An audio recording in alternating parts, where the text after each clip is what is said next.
Thank you for joining us. We're going to move to the story of one nurse who allegedly, and I can only say allegedly, killed a number of babies. I'll tell you a little bit later on what I believe to be that number. But much of what I'm going to be telling you today was also written in a book called Deadly Medicine, and I want to give them credit for this book. Kelly Moore and Dan Reed, the chilling true story of a pediatric nurse who murdered scores of her infant patients, and Death Shift by Peter Elkind. Those two books carried a lot of the information that you can no longer find anymore. And you can probably order it from Amazon, but it's hard to find the information I'm going to be sharing with you today. Now, these are what they wrote about the story. What I'm going to be telling you is what I know about the story because I was there. The reason I'm telling you about my experience is not because my experience is any more valuable than yours, but mine was a horrendous experience that taught me never to be quiet in the face of injustice. Because I was quiet. I became quiet too long. And I do feel that I have blood on my hands for what happened during that time. I was a nurse, a registered nurse. I graduated from the University of Kansas, had moved to Kelly Air Force Base, to be around Kelly Air Force Base, to join the Air Force Reserve. While I was there, I got a job at Bexar County Hospital. That's spelled B-E-X-A-R, Bexar County Hospital, which was attached to the University of Texas Health Science Center in San Antonio. The hospital and the medical school for the state medical school were combined. In other words, the patients that were in the hospital were mostly state and county patients that were used by the residents, the nurses, sort of to train on, to work with, to learn on, whatever. My job was patient care systems analyst.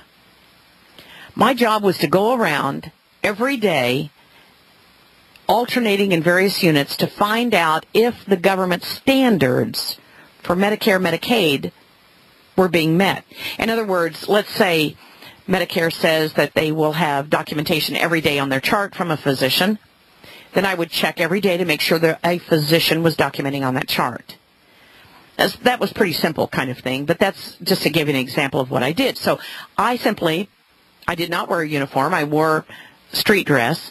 I went around to all the units. They knew me there, and I checked out the charts every day. I would review the charts for standard of care and for government regulations. There was at one point a person who went on vacation that was in our department of patient care systems and I was asked to go to the pediatric intensive care unit and review those records, which I normally did not. PDICU was not one of my areas normally. However, I did go there, and I was reviewing the records, and I saw and had heard in the past a number of rumors that there were babies dying on the 3 to 11 shift. The babies were dying on the 3 to 11 shift. Well, let me just say this. At the time, we didn't really pin it down to the 3 to 11 shift. Babies were dying in the PD intensive care unit. So, of course, we were all concerned as the etiology of that. Why? The causation. Why are these babies dying? And there had been all kinds of investigations. Was it the water? Was it the this? Was it the air? Was it the whatever? Little did I know that they had pretty much already determined how this was happening. I stumbled into this and found one of the biggest murder histories in San Antonio's ugly background. We'll be back after this 3-minute break, and I will tell you the story after this 3-minute break.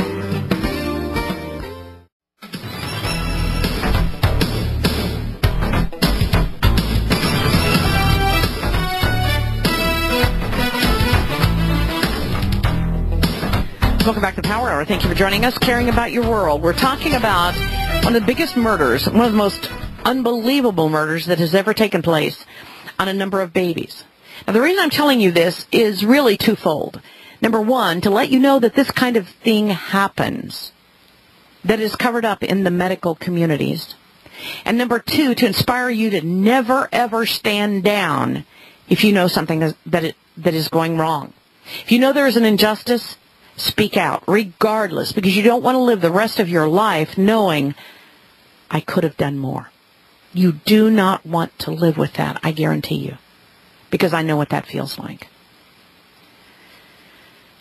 When I was patient care systems analyst, I would go into the PDICU to look at the records and document what was taking place from the standpoint of medical care.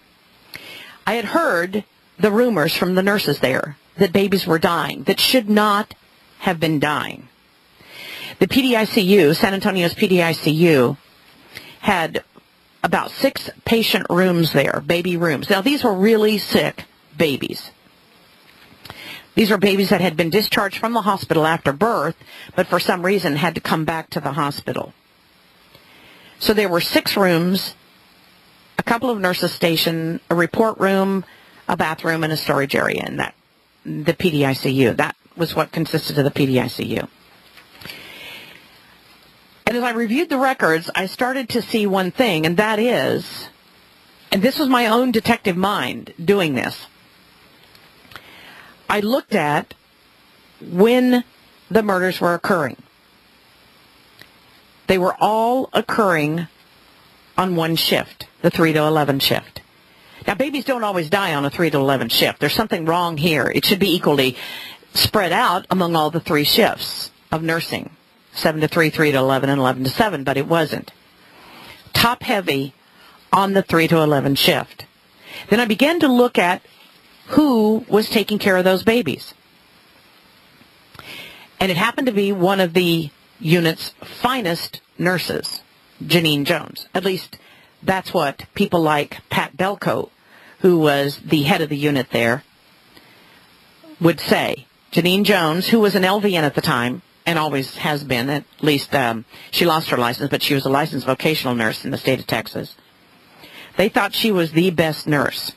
Even Jim Robotham, Dr. Robotham, who was the director of the PDIC unit, physician director, said he fostered medical talent whenever he found it, and he truly thought Genene Jones was the outstanding bedside nurse in the unit. But by 1981, we had all learned that it seemed like Genene was increasingly in the center of problems and controversy in that unit. The first case that we could ever link back to Genene Jones was Christopher Hogeda, H-O-G-E-D-A. He was 10 months old. He'd spent more than half of his life in the medical center's PICU, so 5 months in the PICU, suffering from a complex list of congenital heart defects. In the beginning, in May of 1981, Christopher developed hepatitis, infections in his lung. They tried to keep him alive long enough to be able to have surgery done on him. But on May 21st, shortly before 7 p.m. in the evening, Christopher slipped into cardiac arrest. Genene Jones was assigned to him on the evening shift, and she was the first one to arrive to do CPR. Dr. Larry Hughes was covering pediatrics that night. He took over the code when he arrived. He assessed the child, injected 2 rounds of cardiac drugs, then used a defibrillator, but the baby didn't respond. Genene Jones began to suggest medications to the doctor as an LVN. The doctor ignored her. She repeated herself. Her voice got angry, and who just said, "Shut up," to Genene Jones. He snapped at her. He was trying to concentrate on what he was doing because he had a dying baby on his hands. Then Genene started saying, "You need to give certain drugs. You need to give certain drugs." He refused to acknowledge her existence. Genene started to hyperventilate. She collapsed into a full asthmatic attack. And they said, "Get her out of here," because they were struggling to save this little boy. Medics took her out of the room. They tried one last round of drugs, and at 7:32 p.m., they stepped back and they declared Christopher dead. Now, 4 years later, the investigator on this case said that is, we believe, the first of the murders that Genene Jones committed. Now, the reason that Genene Jones was yelling, give this drug, give this drug, give this drug, is she knew what she had given that child to create the code. Now, this is what we found out later, is that Genene knew why the codes occurred. She knew the antidote drugs. And she passed out in an asthmatic attack because she knew the doctor was not going to give the drugs to save the baby, and she knew the baby was going to die. We'll talk more about motive in this. But Genene did things in that unit that should not have been allowed for a nurse, an LVN, to do. She got more and more attention. More and more people were paying her homage. What an incredible nurse, even though she was having more and more bizarre behavior. An example of some of the bizarre behavior is one little girl named Dora died. The same kind of scenario. Something happened, caused CPR to need to be done, and Dora was not resolved. And she wrote a note in the chart, I remember seeing this, that said, Dora, you are a legend in your own time. What? That's not a nurse's note you write. That is nothing appropriate. But that's what she wrote regarding Dora. And another time, on a baby that died, she took a syringe of saline water and made the sign of a cross on the child's chest.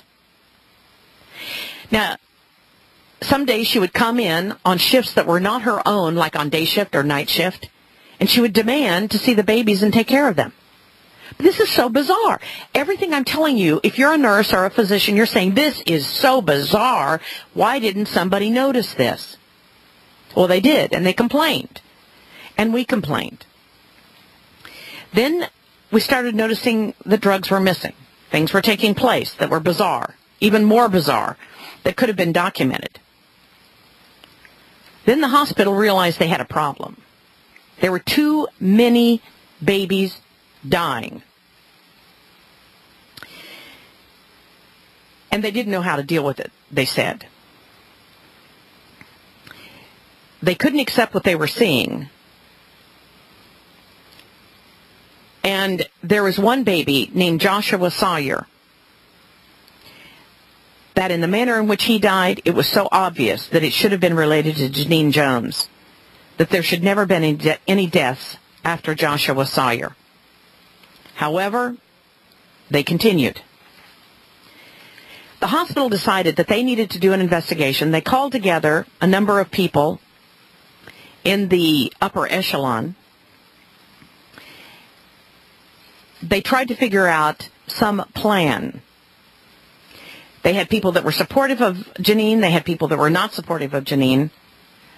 But they decided that they would have a hospital, I would say probably the upper level of the management there, meeting together to figure out what in the heck is going on. The senior administrator was B.H. Coram, and his assistant was Associate Director John Guest. Then they had Marvin Dunn, who was one of the gentlemen that I went to meet with, who was the president of the Health Science Center. Dr. Robotham got involved in it. I mean, any number of doctors were involved. Dr. Howard Radwin, president of the hospital's medical dental staff. I know these names don't mean anything to you, but they should go down in history.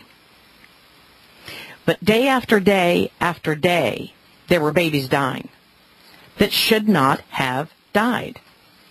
So they decided that they sent out a news release, and it was issued by Community Relations Officer Jeff Duffield. The hospital officially announced that in February, an evaluation will be conducted of services in the Pediatric Intensive Care Unit by Dr. Alan Kahan, a visiting professor at the University of Texas Health Science Center from Toronto. The story was, it must be the water. We'll bring Dr. Kahan down here. He'll do the evaluation, and we'll figure out what's going on. He was originally from Toronto Children's Hospital. But, of course, they found out there was insufficient evidence. However, that's not really, I must add, in my editorial opinion, what was known. So the deaths go on and on. Now, I was there at the hospital at this time. Then I, later on, was offered a job elsewhere because I reported this. When I figured out that Genene Jones was the 3 to 11 nurse that was linked to most of those babies, and there's a list, I have a list of the babies that all died. I was going to count it up. Let me give you an accurate 1, 2, 3, 4, 5, 6, 7, 8, 9, 10, 11, 12, 13, 14, 15, 16, 17, 18, 19, 20, 21 in one list, and approximately 60 in another list of babies that are suspect for having been killed by Genene Jones. I went to my director of my unit in patient care systems and told them, I believe it was Mr. White, I told him they're killing babies in the unit, and I believe Genene Jones is doing it. He told me, you will be fired and you will be sued if you ever say that again.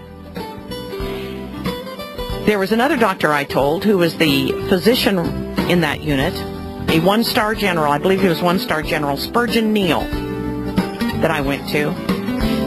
Then I was transferred so that I would never see medical records again, and I'll tell you about that after this 4-minute break. Stay tuned.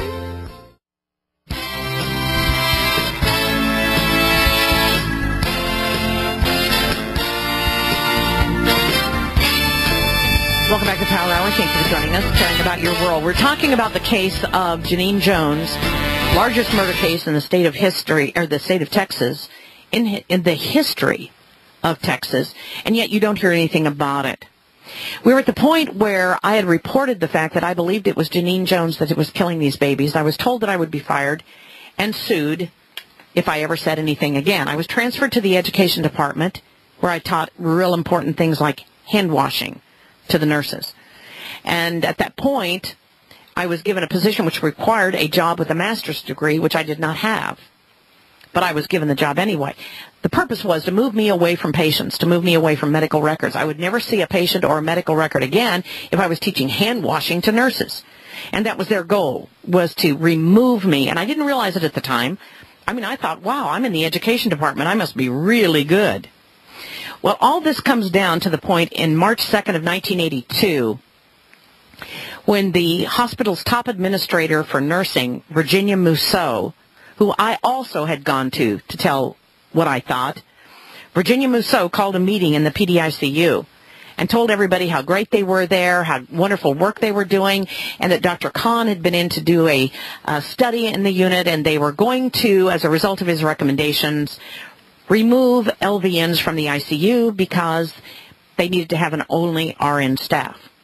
Well, the reason they were doing this was to be able to get Genene Jones out of the unit. They didn't want to fire her because part of the story that nobody knows about is that Genene Jones kept a little black book.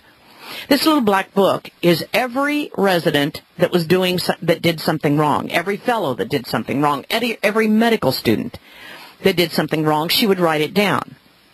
She also was writing down who was sleeping with whom, and all kinds of things that just would not be good press for the medical center. So once they knew that she was tracking all the mistakes that had been made, all of a sudden they just wanted to get rid of her and have her move on somewhere else.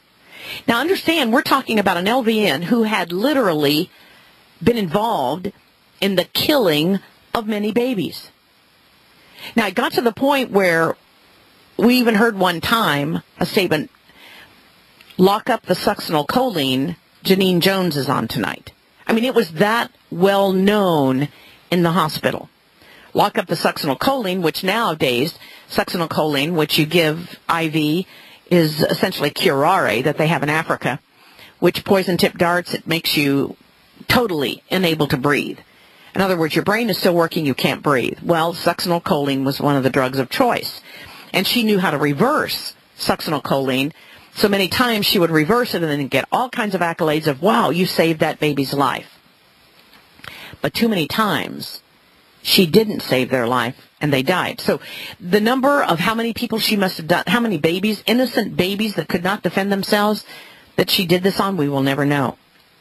So anyway, Virginia Mousseau, the director of nursing then,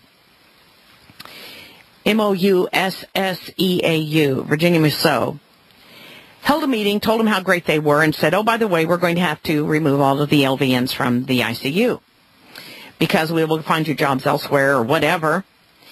And they gave her a letter of recommendation.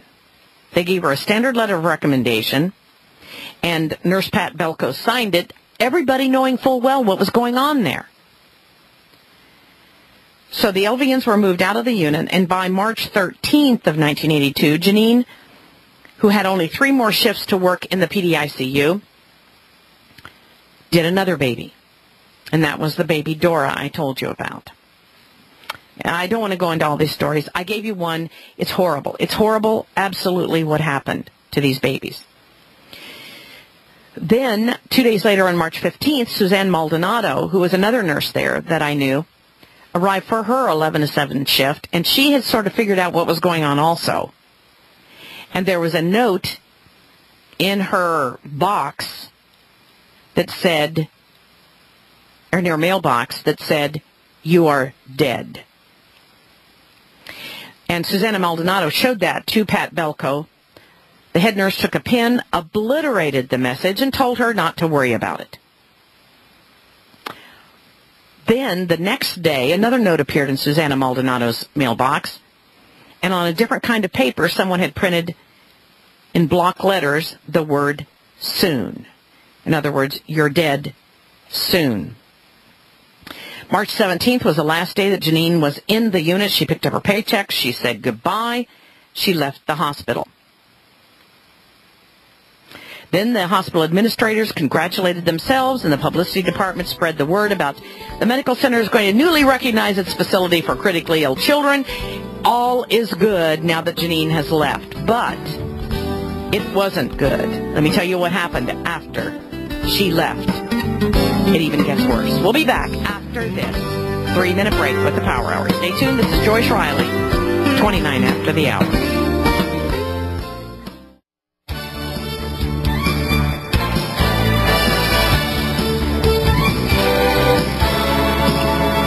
Welcome back to the Power Hour. Thanks for joining us. 33 minutes after the hour. The Power Mall will be open. Everybody made it. I am so thrilled. So we've got Power Mall people ready to take your orders for all those incredible specials that we have at the Power Mall. And if you heard Dr. Bruce Fife yesterday on coconut oil, oh my goodness, please get it while you can. And please realize it's a great item for storing and using when you need some fat and you don't have anything available. You can use it like butter.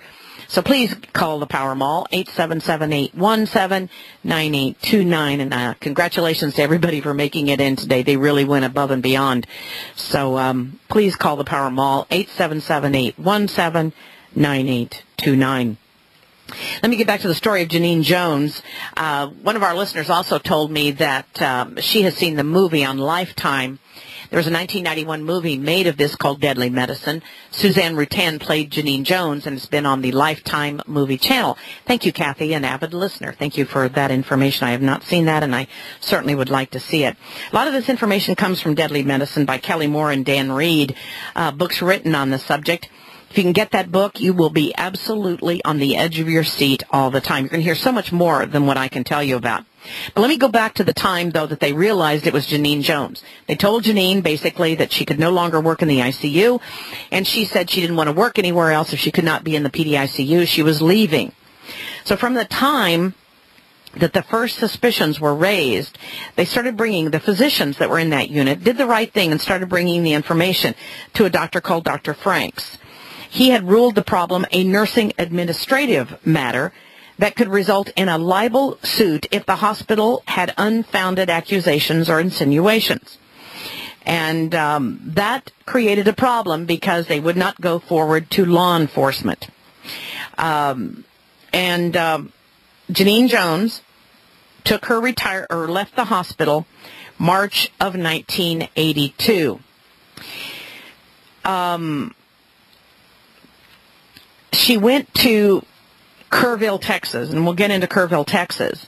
But let me just tell you that a year later, when San Antonio's medical examiner, Dr. Vincent DeMaio, was told that 122 patients had died in the medical center's PICU, Pediatric Intensive Care Unit, between 1979 and 1982, he called a press conference.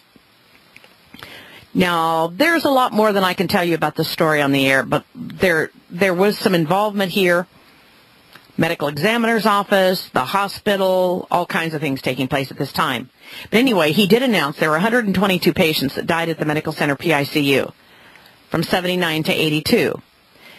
Now, by regulation and law, you are supposed to notify the medical examiner's office if there is any suspicious death within the hospital.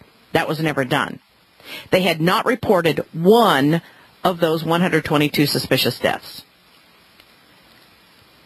The county coroner had never been officially notified of the deaths of any of the babies: Jimmy Sawyer, Dora Rios, Carlos Oliveras, Patrick Zavala. And DeMaio even said he thinks they considered themselves above the law. And the statement was even made, nobody seems to care about those little kids. You know, they're not even capable of complaining beyond a cry or a yelp. And everybody was worried about their job. I kid you not. I'm going to tell you some more situations in other facilities where people are more concerned about their job than they are the patients, but that's what happened here. Genene Jones moves on, and by the way, Genene Jones had been having an affair with a doctor in the hospital. And that doctor's name was Dr. Kathleen Holland, a female. Dr. Kathleen Holland and Genene were lesbians, were gay. It was fairly well known at the hospital with the staff. And Dr. Kathleen Holland decides to move to Kerrville, Texas, after she graduates, finishes her residency in San Antonio. So she decides to move to Kerrville, Texas, at the hospital there. When she takes on the position at the hospital there, she also has a clinic. Well, she's not really hired by the hospital. She has a clinic with admission privileges to the Kerrville Hospital. So Genene is now picked as her nurse. I kid you not. And I do not believe, honestly, I do not have any reason to believe, let me put it that way, that Dr. Kathleen Holland knew that Genene Jones was killing these babies. But we do know that the rumors were flying, and she should have been smart enough to have figured there must be something going on here. And by the way, at the same time, the hospital attorney, Mr. Green, refused to enforce law, to tell law enforcement what was happening. Refused to. A lot of the physicians got upset about this, and I do not know who went to law enforcement. If there was anybody, I don't know. I did not go to law enforcement at that time. I had gone to every step of the hospital I could figure out. In fact, I was office mate with a girl named Sherry Pendergraft. She was a master's degree nurse who was a neonatal intensive care unit nurse, as well as an educator. She was an instructor, and she was brilliant. She knew what was going on. And one day we were sitting in our offices, and she said to me, I know Genene's killing those babies. And I said, well, Sherry, we've got to do something about it. Her husband was a resident there at the hospital, and we said, we've got to do something. So we went to every level of the hospital to tell them what was going on. And I can remember when we went to the dean of the medical school, she was called in first, and she came out screaming and crying that she was given 3 days suspension and was going to ruin her record because she had said this, when in reality she was telling the truth. So we went everywhere that we possibly could with no positive result. So the people that I've named their names are complicit in all of this, including, I believe, the hospital attorney. who refused to go to law enforcement, but told everybody he had already gone to law enforcement, and therefore he was taking care of the problem. So now she goes, Genene Jones is at Kerrville Hospital, and all of a sudden, in this sleepy little beautiful town of Kerrville, Texas, there were probably, I have to say, I believe, and now this is the point where I have lost count, but I believe there were 7 babies that crashed in the first 2 weeks that clinic was open. 7 babies that crashed, and I'm talking about not able to breathe, heart stopping, that kind of thing. And remember, Genene Jones was the office nurse for Dr. Kathleen Holland. And these children, when they came in for vaccines were given succinylcholine many times. Many times she was able to save them, and then comes a baby that was a tragedy, a horrible, horrible tragedy. Chelsea McClelland. Chelsea McClelland had gone in for her vaccine, and when she was given the shot, she went limp. The mother was just panicked. And as I recall, she had also had a little boy that had been killed by a car earlier. And so she had this one daughter left, and she could have no more children. So she was watching her child go limp, and Genene Jones says, I'll take care of everything, and gives her something else, and the baby does not respond. So they take the baby in the ambulance to try and get the baby to San Antonio. And guess who was in the ambulance with the baby? So they stop by the side of the road, and I don't recall whether the child died at the side of the road. I do not believe that the child made it to the hospital. There are so many people complicit in this that I cannot tell you. To think that there could be 20, 30, 40, 50, 100 people that knew about this is beyond what we want to think that can happen in a hospital system. But unfortunately, it does. And by the way, the medical center hospital, as you all know that live in San Antonio, it's a complex in the northwest part of San Antonio. The name has now been changed to Medical Center Hospital. Medical Center Hospital.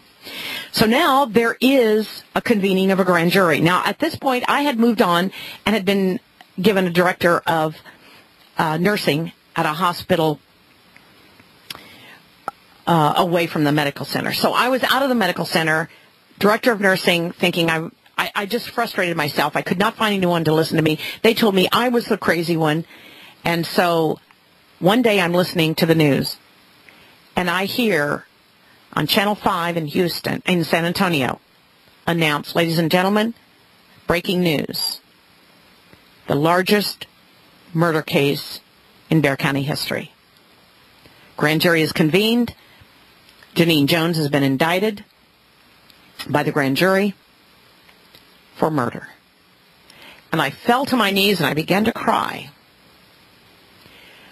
because I knew I had not done enough. And that is the purpose of what I'm telling you here today, not to drag this story out to you, but to tell you I had not done enough. I was a 27-year-old nurse at the time who did not know what really should be done. I didn't know that I should have gone to law enforcement. I trusted the fact that if you go to the Virginia Mousseau, the director of nursing, or if you go to the head of the dean of the school, they're going to listen to you. And they'll care. And they'll do the next right and honorable thing. Oh, no. So at that point, the grand jury had convened, and they were looking at death of one child and injury to another. That was the last week of 1983, the last week of January 1983, when the grand jury began hearing the testimony regarding what is now known as the baby death case. Dr. Kathleen Holland, as I understand, lost her license to practice medicine. That's the best information that I have. But she was not held liable. Genene Jones was the one that was.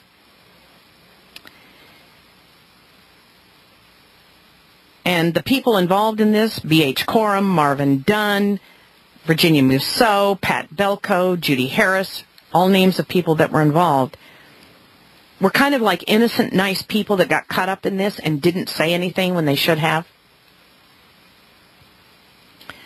It's not just a handful of people that knew what was happening there. So the grand jury convenes. I did go to the trial of Genene Jones, and it was grueling to listen to these stories. But there were only injury of a child and death of a child that were addressed during that trial. They said they didn't have enough evidence to go with the other cases, which unfortunately I know is not accurate information. But to make a long story into the bottom line of this, Genene Jones was found guilty of murder of one child and injury to another, and sentenced to 99 years in Gatesville Prison.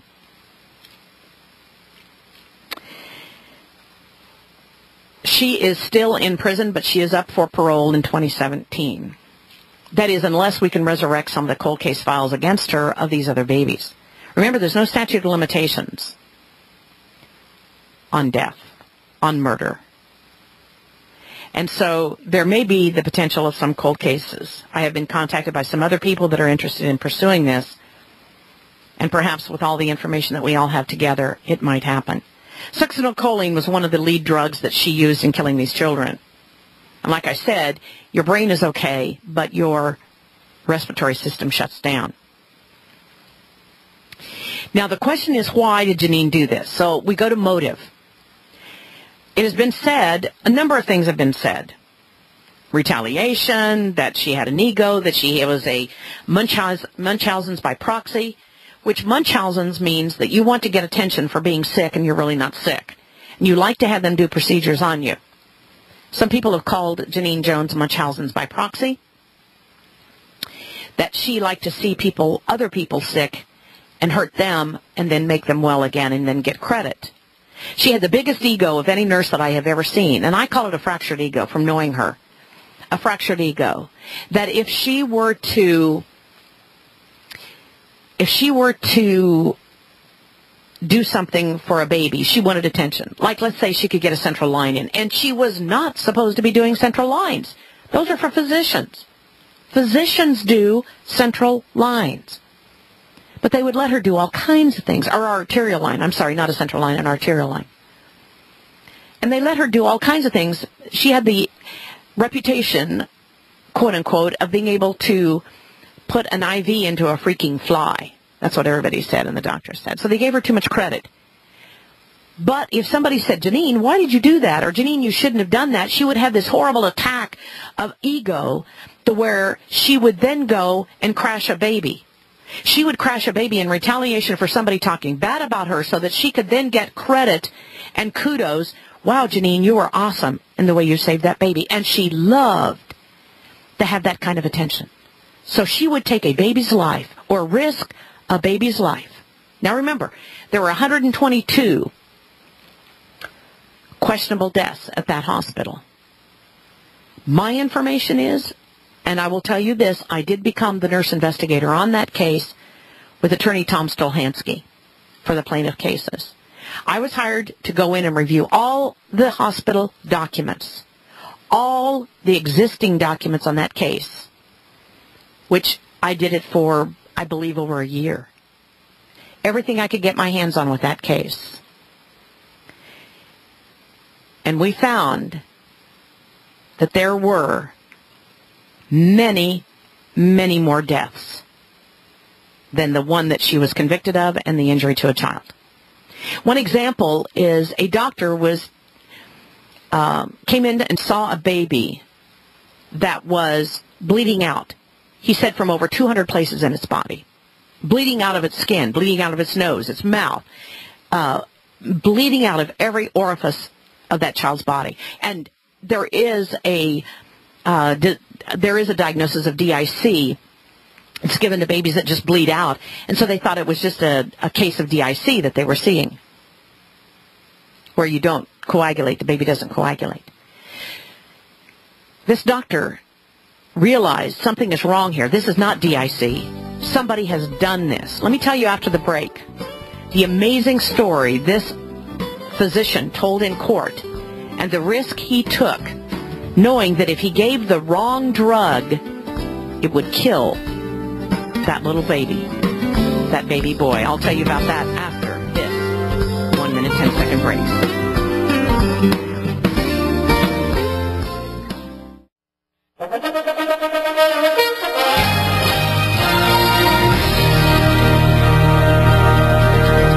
Welcome back to Power Hour. Thank you for joining us. It is 54 minutes after the hour. We'll take phone calls in this next hour on whatever subject you'd like to talk about. I'm kind of trying to cleanse my conscience and let you know that there is a time when we must do something, and if we don't, we forever pass that ability to right something that is wrong. And I often wonder if I had done what I now know I should have done, gone to the law enforcement people or the police department or whomever, the FBI, about what was happening there, could I have saved some of those babies' deaths? I will forever wonder that. Now, Renee said, kudos for you for telling the story, and that's the highest form of using our experience for life. Yes, but I find no pride in this. I guarantee you. I find no pride in having to tell you this story. I should have done more. Let me just tell you that there was one little boy that was talked about in trial. That was the injury to a child case, in which this little boy started bleeding out 200 places in his body. The doctor came in, immediately saw it, and thought it was DIC, disseminated intravascular coagulopathy. And when they realized it wasn't that, he thought, oh my goodness, who's the nurse? Genene Jones. Oh no, they knew something was going on. So he decided that he was going to give a drug to this child that if it was not heparin that had been given to the child by Genene, and heparin was one of her drugs that she used, heparin, which of course thins the blood and makes you hemorrhage. There is an antidote for heparin, but if you give this antidote and heparin has not been used, you will kill the child. So I can remember him talking about the fear that he had that, oh my God, I have one choice here. I think it's Genene. I think she killed this baby or tried to kill this baby. I think it's heparin. So he decided to use a drug called protamine sulfate, which, believe it or not, is derived from purified fish sperm. It's an antidote for heparin, and heparin is this blood thinner. So he decided that he would give this protamine zinc. He gave an entire vial of it. The bleeding did not stop, and it should have stopped immediately. Then he knew, I've already gone this far. I'm either going to kill the child or save the child. So he gave another bottle of protamine zinc, an entire bottle of protamine zinc, 2 bottles of it. And all of a sudden, the baby stopped bleeding. He knew then that Genene had given heparin, an overdose of heparin to this baby. But did that stop things in the hospital? No. As a result, I firmly believe that there are at least 60 babies, 60 babies from my research at the hospital, that died as a result of Genene Jones. There's more we could talk about. Dr. Holland went on to do her own thing somewhere else. Genene Jones is in prison. And I dedicate this to the baby, Chelsea McClellan, the last one that Genene killed. Chelsea McClellan was a beautiful young baby, a beautiful child. I mean, all babies are beautiful, absolutely beautiful. But this little girl left a legacy, which is how I became involved with the attorney that believed me on some other whistleblowing events, because he was the only one that would take that case. Patty McClellan is the mother of that beautiful child, and Patty McClellan lives today knowing that someone killed her baby. So the bottom line of the story is to tell you Don't ever stop. Whistleblow in the name of truth. Do not give up. Do not let anybody tell you you're a trouble causer. How dare you? You're making problems for us. You go in this world alone and go out of this world alone. We must do what is right for each of us. We'll be right back after this 1 minute, 10-second break with the Power Hour. This is Joyce Ryan.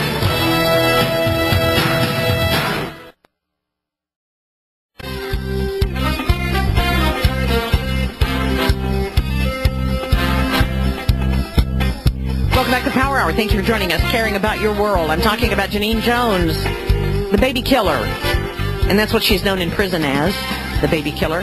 I talked to the warden, and she said she makes babies all day long. Out of rags, out of anything she can find, she makes babies. I want to correct one thing that I said, and that is on the number of events that occurred at Sid Peterson Hospital in Kerrville.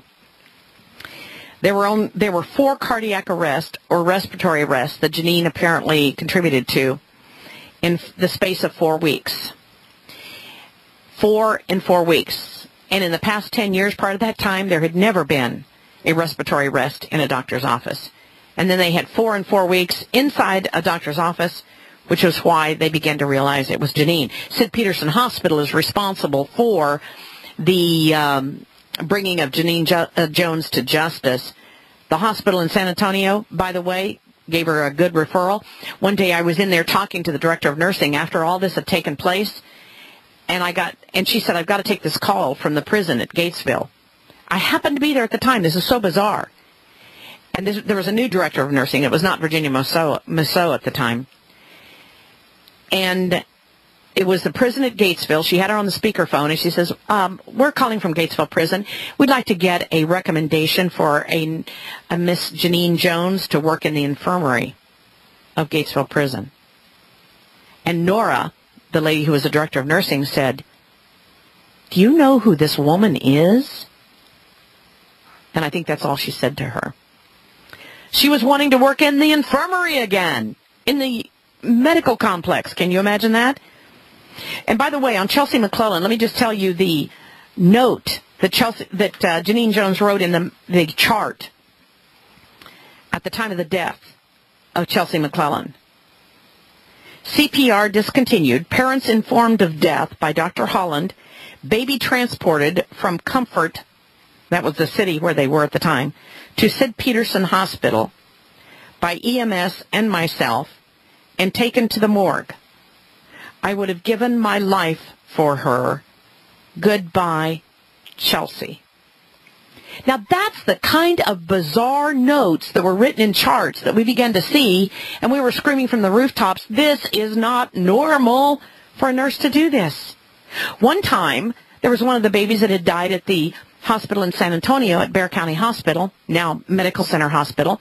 They changed the name, by the way, because of the bad press they got from Genene Jones. And Genene wanted to carry the baby down to the morgue. That's not, that's not that abnormal, because many times a nurse will take a baby, especially a very small baby, down to the morgue. She took the baby down to the morgue, and then she was found in there sitting with the baby doing some kind of seance. These things, only one of those events should have happened. And how many people to this day know and have forgotten what happened at Bexar County Hospital? And that is what is so sad, ladies and gentlemen. People have moved on. They let Virginia Mousseau go, or basically told them they needed to go find a job elsewhere, along with the higher-ups which they knew had covered it up. There's so much more I could talk about in the cover-up of this, but the story is what is important. And again, I say, I feel the blood on my hands for not having done enough. I can't even conceive at that time in my life of going to law enforcement, because I believed so much in the system, which is why we have the events taking place, whether it's the stealing of all the money out of our treasury and giving it away, making it look like, oh, we're trying to help these people, or whether it's events that happen in hospitals. And I could tell you, I did over 1,000 medical reviews of medical malpractice cases, 600 depositions. You know, after you're in court 600 times and they pin you to the wall, you better know what you're saying. You better do it right. And yet, online, there's all kinds of people saying, I'm making all of this up. You have got to be kidding me. But that's what they do to try and make the messenger look bad. We'll be back after this 3-minute break. Let's take your phone calls, 855-995-6923. Get in line.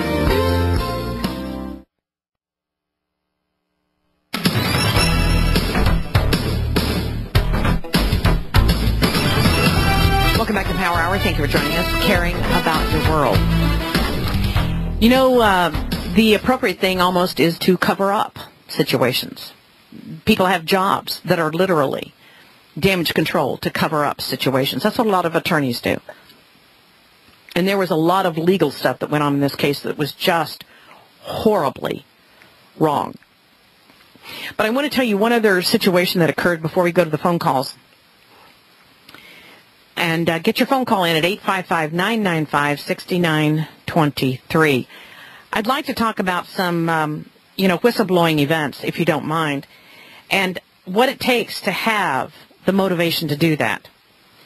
What it takes to have the whatever it takes to stand up. And I just honor all of you who have done that because it's not easy. The reason I do this radio show today is because I am wanting to tell the truth. It's because I have lived with some lies. It's because I have seen people run businesses on lies, and I reject that. I cannot do that. So I have to be in my own thing. I couldn't work in nursing today for anything.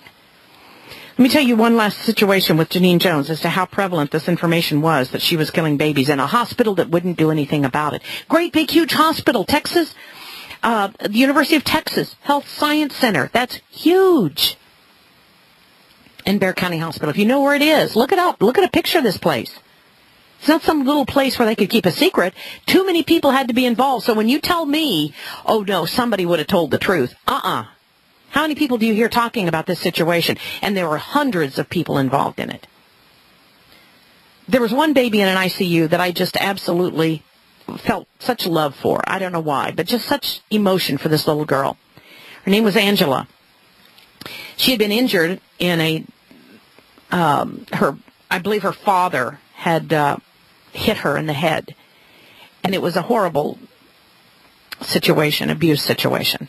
And this little girl was quite ill. And she was in there, and I would just go in and visit her all the time.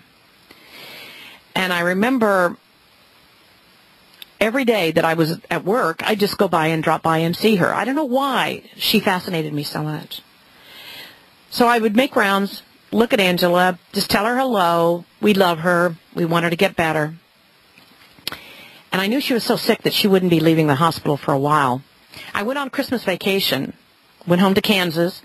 I remember coming back to the hospital and looking forward to going in and just seeing Angela that next morning. I went in and her little bed was empty. And I said, did Angela go home? And they said, no, Genene got to her. I could not believe it. It just broke my heart. And ladies and gentlemen, there's no way to ever dispense or rid yourself of that kind of emotion of responsibility.